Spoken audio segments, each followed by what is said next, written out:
Hi class. Alright, I hope today you had a great OCL. Okay, I'm just going to run through the 6P with you right now. Please be prepared. This will take about 10 to 15 minutes. Alright, okay, today we worked on analysis, something new. Okay, although you heard of the word analysis before, but when I question you during the PDT, most of the teams are unable to really tell me what exactly is analysis and how to go about doing it. Okay, I'm not going to go through all the points here on this slide. I'll leave you to read on its own. I'm going to jump right into the more details about what analysis is. Okay, while I'm not going to go through what is analysis, I want to bring your attention into what analysis is not. During the course of our OCL today, many teams was feeding me with a lot of random questions, a lot of random points that you have found, a lot of random bits of information. Like for instance, you're telling me that, Melly doesn't eat well, and then he doesn't drink enough water, his exercise regime is wrong, and then stuff like that. Okay, and it was all coming randomly. That is not analysis. Analysis is not where you just break down something into smaller parts in any random order. No. Analysis is actually a very systematic approach to make sense of information and data gathered from inquiry. Okay. Okay. This slide actually shows you the 5 key steps of analysis. 1. Identifying the purpose of analysis. 2. Identifying the major question. 3. Identifying sub-questions. 4. Examining relationships between answers to sub-questions that help to answer the major question. Okay, this part is a little bit tricky. So do pay attention a little bit more when I go through this point later. And finally, integrating all the answers you have gotten and derive a meaningful relationship between them to get a good understanding of the major question. Sounds confusing? Okay, don't worry. Let's take a look at a quick example, and then from there, you will be able to see how you can conduct an analysis. Okay, this is just a bit of context on this example we're going to use. We're going to talk about the RP Open House in 2013. Okay, it was a poly-wide event, and then yada yada yada, so on and so forth. Alright, okay, so now the problem is you are a year 1 student, and the president of your IG group is going to have you design the RP Open House activities for 2014.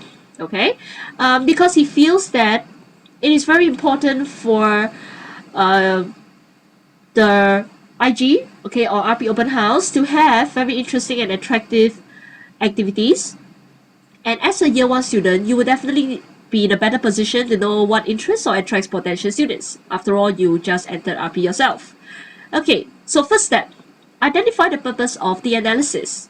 The purpose is to find out what exactly interests and attracts potential students in order to plan an open house event that attracts more students than the previous year. Okay with this? So this is the purpose of analysis. That means, why are you conducting this analysis? Next, from the purpose, identifying a major question. Like this one, what do post-secondary students like to see or have in an open house event? Okay, this major question is derived from the purpose of the analysis. Okay, so in order to find out what interests and attracts potential students, we must know what they want to see, right? So if you know what they want to see, you will then be able to find out what interests and attracts them and to plan a very successful open house event. Okay?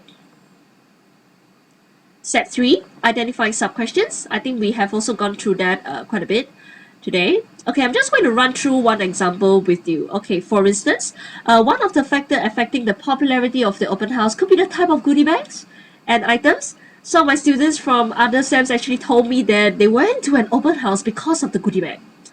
So perhaps goodie bags are very important because of the freebies that you may want. If many students have shown that this affects the popularity, then this year you may definitely want to include a better goodie bag or have more sponsors to add in more stuff into your goodie bags. Okay. So after you have identified the sub-questions, you will then identify the data that you can use to answer these sub-questions. For instance, okay, what are some of the relevant data that you can use? Like maybe we can talk about survey results. I think some of you came for the open house and you may have filled in a survey form. So that will form part of the relevant source of data. And also, you can compare the trends in open house activities for the past few years, correlate feeder school participations with bus-in arrangement, meaning find out which schools actually send their students here via and they paid for the bus. Okay, this is what it means. Quantitative and qualitative data. As science students, I think you know what this is, right? Okay, next week I'm going to have a quiz and you're going to explain to me what is quantitative and qualitative data. So let's just remember these two terms for now. Okay, and subsequently, you can represent your data by using bar chart, by using pie chart. I think you're quite familiar with all these things. Okay. So today we talk about Manly's problem, right? What are some of the relevant source of data that you have used? For instance, you have Manly's diet plan. Okay, you have his details of his exercise regime. You may also have maybe what is the balanced diet information research that you have done. So all these are the different source of data that you can use to answer the sub questions that you have come up with today for Manly's problem. Okay, step 4, moving on. This is the part when I told you that you're going to have to pay a little bit of attention. Okay, examining relationships between answers to sub-questions that help to answer the major questions. Okay, it sounds like a tongue twister, but what exactly does it mean? It means that we are trying to make meaningful relationships between the sub-questions, like these. Okay, one team actually did mention today that diet of Manly actually is higher priority. Okay, meaning it probably contribute to Manly's poor health more than his lack of sleep does. All right, and subsequently, you take a look at your smaller sub questions. I'm just going to go through one example. Okay, let's take a look at this one. Distance, location of the polytechnic and the goodie bags. If the polytechnic is very far away from the target students, even if the goodie bag is quite attractive, it may not be worthwhile to travel all the way there. Okay, therefore, even if you have great goodie bags, but because this has not been fulfilled, you will not be able to attract students. Okay, can? So this is what we mean by establishing relationships between answers. That means find out is there any correlation between the different factors to yield meaningful answers that can help you answer the major question. Okay, so this is one example of how you can work it out. I will leave you to read this on your own. Okay, so to our problem today, what causes Manly to fall sick so often? Major question. I think most of the teams got this right, and subsequently break it down into major sub questions: diet, exercise, sleeping habits. Okay, and further sub questions: the types of food he eats each day, frequency and size of meals, nutritional intake from food, water intake, so on and so forth. You can read this on your own. I think the teams have covered all these pretty well. Okay, now this is the part that I want you to focus on. Oh, sorry. Okay, like here, diet and rest can affect health. Can you think why? What about this one? Sleeping habits actually does affect is correlated to exercise. For instance, you engage in high energy consuming activities like what Manly does, but you don't have enough sleep and therefore you will fall sick. Okay, you have poor diet coupled with poor rest leading to poor immunity, therefore you will also fall sick. Okay, can you see how these answers actually is connected to one another? Alright, there can be many reasons why Manly is falling sick. Okay, so to accurately diagnose the cause, you need to break down the problem into relevant subcomponents. This is what we mean by sub-questions. Gather data on these subcomponents and then integrate the information in order to get a better understanding of the problem. I think for the integration part, you don't really have a problem. The integration part was actually the advice that you came up with. Okay, so this is the process of analysis. So, why do we need to learn how to analyze? We need to know how to analyze because we have to find out things in a very systematic way. By just throwing a lot of random thoughts, and especially now you live in an age where you have a lot of information overloading you every minute, you may have a lot of difficulty in focusing on the problem. So by knowing how to analyze in a systematic manner, it will help you to derive a far more meaningful understanding of the issue, and this will help you to come up with effective solutions.